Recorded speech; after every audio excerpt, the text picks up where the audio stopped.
Hi, hello, mini vlog update. Samahan niyo ako for today's ganap.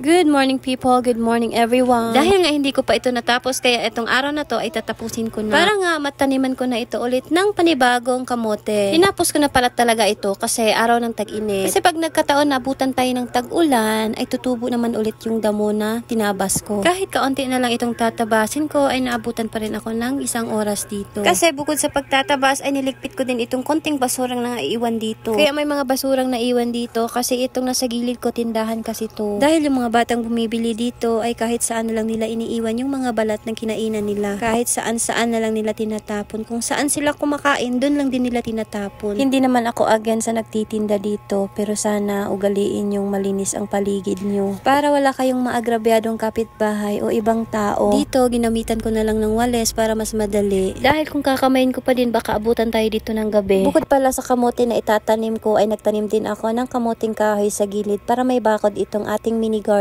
Para hindi makalabas-pasok itong mga bata na naglalaro dito. Kasi yung mga bata pumapasok lang basta-basta at naaapakan yung mga tanim ko. Pagkatapos ko magtabas ng damo ay nakapagtanim na pala ako dyan ng kamuting kahoy at kamote. At pasensya nyo na pala itong aking background music kasi may bata nga naglalaro. Habang nagtatanim pala ako dyan ng kamote ay nagising na pala yung aking bunso. Kaya ang pinadilig ko na lang dyan sa aking tinanim ay ang aking panganay. Talaga naman itong aking bunso, napakaligalig. Nag-iingay talaga siya kasi mukhang inaantok na. Pero kanina ko pa to pinapatulog pero ayaw niyang matulog. Kaya ito nagmumuryot. Bale, ako pa rin dyan ang nagbubuhat ng balde na pinaglagyan ng tubig kahit karga-karga ko yung aking bunso. Dahil nakita niyo naman ang katawan ng aking anak, hindi niya kayang magbuhat ng mabibigat. Fast forward, alas 6 na pala ito ng gabi. At bago ako magluto ay niligpit ko muna itong hinugasan ng aking anak kaninang tanghali. Pagkatapos ay ginayat ko na pala itong gulay na aking lulutuin. Bale, binalatan ko muna ito or tinanggalan ng tangkay bago ko ito hugasan para diretso-diretso na sa paghiwa. Ganito din ba kayo mga nanay mag-prepare ng mga gulay na babalatan nyo muna at saka hugasan bago hiwain? Kasi ako, ganito talaga ako at may mga nanay naman na babalatan muna nila, hihiwain at saka naman huhugasan. Pagkatapos kong magayat lahat ng mga gulay ay nagsimula na agad akong magluto. Bali, nagisa lang ako dyan ng bawang, sibuyas at luya bago ko naman nilagay itong kalabasa kasi itong kalabasa ang matigas. Ang gusto ko kasi sa kalabasa ay talagang durog na durog. Pagkatapos itong magisa ng ilang segundo ay nilagyan ko na agad ito ng tubig, asin at paminta. Bali, isununod ko na agad itong sitaw. Pagkakulo, nilagay ko na agad ang okra at talong pati isda. Tinakluban, pinakulo hanggang maluto ang mga gulay, saka ko naman nilagay ang gata. Dahil medyo luto na yung gulay, so papukuluan lang natin to ng kaunti para mag-well combine yung lasa sa sabaw at gata. Pagkatapos ay sinunod ko na ang dahon ng malunggay at wala, luto na. Napatakam ko ba kayo mga nanay? O siya, hanggang dito na lang muna. Thank you for watching. God bless. Love you all. Mwah.